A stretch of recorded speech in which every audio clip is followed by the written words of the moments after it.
Bienvenidos, Fright fans, and welcome to the horror show. I'm Jaime Fuego. I'm Marcia Fuego. And we're here to do another patron-requested review here that will eventually migrate its way over to the YouTube channel. We are talking Frailty, directed by Bill Paxton, starring him and Matthew McConaughey. So you've got two very reputable lead actors in this, and going into the thriller, like, kind of horror territory that deals with religious fanaticism a little bit. And A little bit. Yeah, just a wee bit, right? A little bit.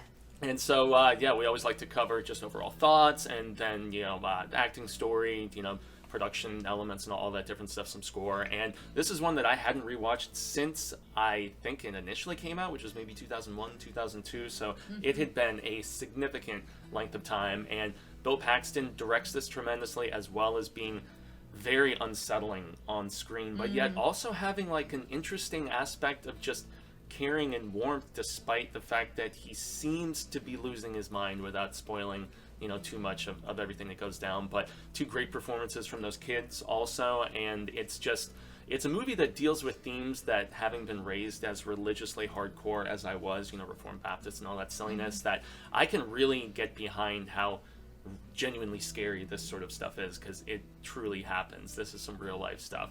What did you think, Marcia?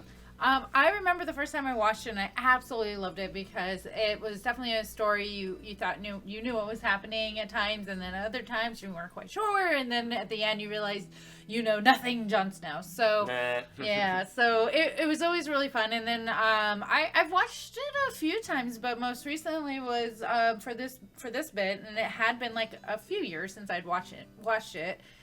And it's funny, I still enjoy it, but it really feels dated right now.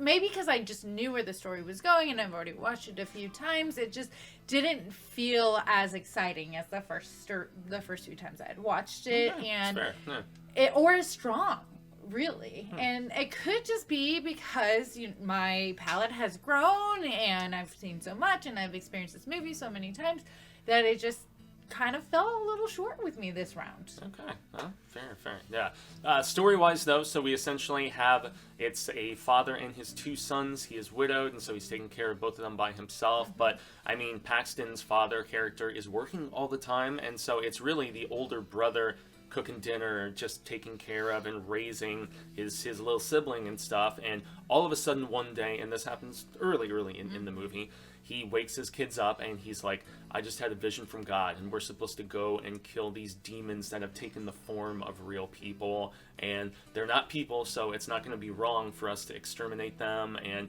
he says that he's going to be revealed a list of names, he's going to be shown the proper weapons to use, and he's trying to get his kids to buy into this, and the younger brother is hook, line, and sinker taking it. Older brother, on the other hand, who is seemingly the McConaughey character, who shows up at the very beginning of the film, FBI offices in Dallas, and he's like, I need to tell you this story of, who this, like, it's the Hand of God killer, I think, if I recall correctly. And so, yeah, then it flashes back to the childhood stuff with Paxton as the father, and it turns into a guessing game for, both of the kids and the audience as to how much is Paxton imagining, and they leave it a little gray area-ish enough where you're like, maybe they are doing the righteous work here or something, because they really don't make it too clear-cut, which I think is one of the better and stronger things about the storytelling here, is that it does keep you guessing, which is rather compelling. But there is some lack of performance that I guess we will get into, and there are some writing, dare I say, twists that don't feel as justified and a little loopholey. I think there's some stuff that's not explained too well without going into it. But story-wise, I mean, do you at least like this angle and this setup, this premise? Yeah, I still stand behind this movie 100%. I do. I think if you haven't watched this movie, you should, because there's like you were saying, there's just so many really cool aspects and turns and twists of this movie with the writing and the acting that you would be really doing yourself a disservice if you don't watch it. There's just so many cool things about this film that made it such a fan favorite, However, like you said, they're now rewatching it, when we watch so many things now, and our tastes have changed over the time, and we kind of seeing some of the things that the movie was lacking, and that could have made it better. Yeah. So, but overall, I love this movie. Yeah, with the twist that we end up getting at a certain point, it sheds things in a different light, and I feel like the repeated viewing, maybe because of just knowing you're coming into that, it's a fair point that it's not as compelling, perhaps. Right, because you're kind of, these movies that do the twists, we now go back, like, from M. Night Shyamalan, right? So, or something like Identity. Right, Yeah. so you go back and you try to find the clues. Was it there? Was it not there? And I think with each rewatch, I'm not seeing the clues, and that's kind of like a sad thing, because when you want to rewatch a movie, you want to discover something new each time. Truly. And you're just not with this one. As opposed to picking apart its flaws a little more so, right?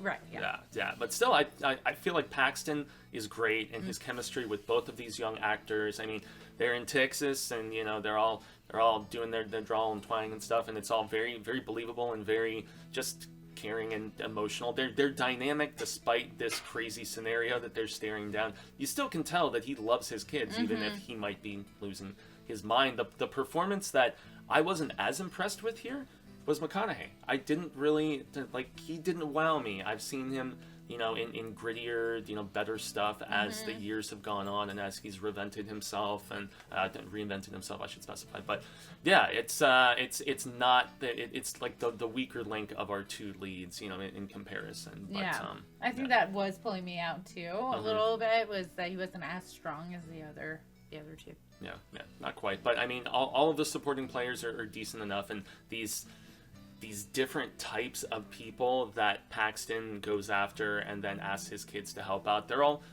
interesting little stereotype, of sorts, but they're all good too. So, but Paxton's directing and performance is really what keeps me praising this film, and I guess then we can transition into the production values and just the way that he directed this movie, the look of it and everything. Camera movement is sweeping and smooth and just feels, it's not jaggedy or anything like that, and the sets that he chose to use in this like suburban, almost borderline rural area of Texas. I mean, it's a beautiful area of the country, and I don't know, there is one specific set that is designed, which we were talking about, with digging a hole and putting a shed on top of it and stuff, almost making, like, I don't want to use a term like Laird, but yeah, maybe a little bit. So, I don't know. I thought that looked cool, and yeah, when we do actually get a little bit of blood, because it's not gore heavy, I mean, it's still decently done as well, so it's not cheesy. But yeah, I thought they did a really good job, because it felt authentic. Like, it felt like we were watching this more blue collar family who is just living their life and doing their things, and then one day Dad shows up at the dinner table saying, God spoke to me, and now we have to kill people. Yeah. The normal, normal Texas evening. Pretty common, yeah. Yeah, and the reactions are always really good. But the way that when we're talking about the production side of it and the shot choices, they did it really well. It felt organic. It felt like you were in there with them, and they revealed things when they were needed to be revealed. So they didn't have to like do these crazy over the top tricks with the camera, because it didn't call for that, not for this story. No, it needed to feel genuine, and I thought he was very successful for that. Yeah, it's a simple story of just that brooding kind of unsettling, like, what is really going on here. But yeah, I'm curious to see what else Paxton has directed, because he, dare I say that cliche term, he has an eye, and it's very apparent in just the way him and his team assembled this film, and I also really like the assembly of music that they used for it. I mean, you've got your fair share of country, as you would expect, and you've got some Johnny Cash and some other things, and the score just has that same rusticness to it, and I felt like it only enhanced the experience. Yep. So I agree. I thought that the music choices were good. The sound design was spot on. There was nothing that took me out of it at all when it comes to those things. So I thought that was it was very organic. The whole movie was very organic, and then that kind of brings us into the special effects, because there was a lot. There was practical, and then there was also non-practical CGI. Yes. In like just a couple instances in not particular. Practical. Yeah, and that's honestly maybe where the film did show how it was a little dated visually, at least when they tried to just add that additional element, I guess. Yeah. So, yeah. But as a whole, I actually really enjoyed this movie, having not revisited it in a significant amount of time. And as Marcia was saying, I think if you've never seen this, you definitely need to check it out, even if it may not hold up as well upon repeat viewings. If you've never seen it, it's a pretty crazy and very unsettling film, at least for me. So. Yeah, and I remember the first time I watched it, and it just blew my mind. Like, I could not believe what I was watching. I hadn't seen anything like it before, because back when it was made, I mean, it was relatively new. Yes. Like, the way the storytelling was told and the way it was twisted. This is before, you know, M. Night Shyamalan. So yeah, it was like right around the time he was starting to gain some prominence.